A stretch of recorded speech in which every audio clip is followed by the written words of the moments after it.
dans le cadre du module sur les marchés financiers et la gestion de portefeuille. Organisé par le professeur Lala Fatima Zora Alami Talbi. À la faculté des sciences juridiques, économiques et sociales de Souissi, à Rabat.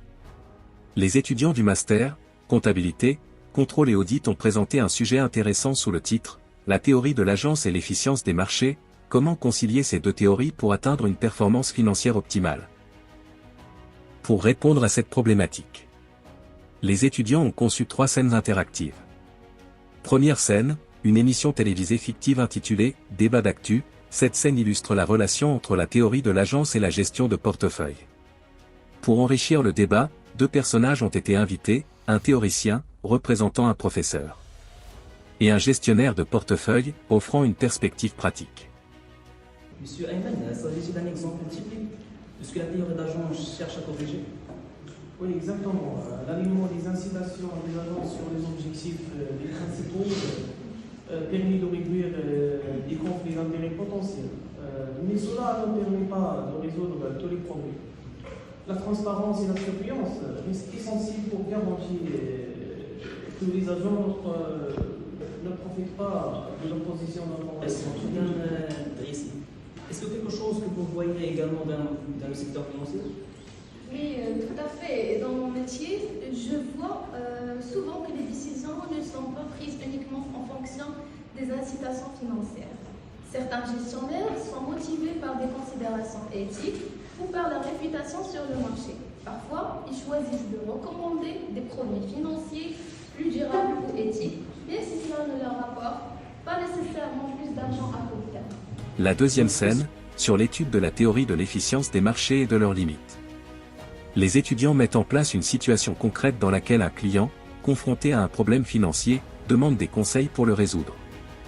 Cette situation leur permet de comprendre les limites de l'efficience des marchés tout en appliquant des concepts théoriques. Professeur Achiboun Youssef, nous comprenons votre frustration et ce que vous décrivez. Il est en fait très courant chez de nombreux investisseurs, même ceux qui passent beaucoup de temps à analyser les marchés. C'est lié à un phénomène qu'on appelle en finance la théorie d'efficience des marchés, qui explique pourquoi il est difficile de prédire l'évolution des cours.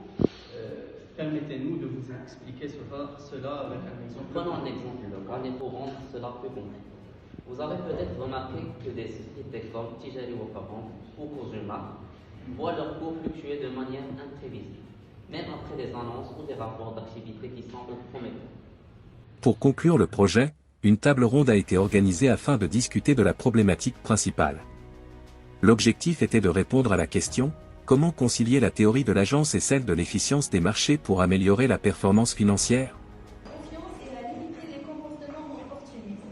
Toutefois, des limites pratiques existent, surtout dans les secteurs où l'information peut être complexe ou peu accessible. De plus, les délais dans la communication et les billets cognitifs peuvent affecter la perception des investisseurs.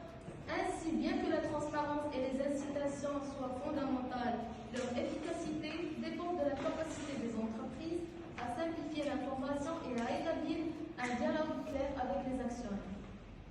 C'est vrai, finalement, il est essentiel de mettre en place des mécanismes de contrôle interne, comme des comités de surveillance actifs et d'assurer une bonne gouvernance pour gérer ces risques d'agence, même dans des marchés où l'efficience est relativement faible.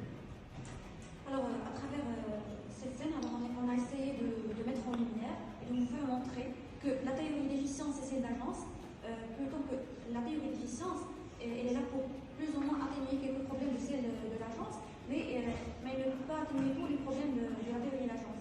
Alors on peut dire que quelques incitations, la transparence et la bonne gouvernance peuvent plus ou moins atténuer les problèmes de la théorie d'agence. Alors pour conclure notre exposé, la théorie d'agence et d'efficience, ce sont 2 théories qui sont distinctes, mais ils sont complémentaires et qui partagent plus ou moins les mêmes objectifs tels que l'optimisation des ressources et de performance au sein du marché et même si au sein de l'entreprise.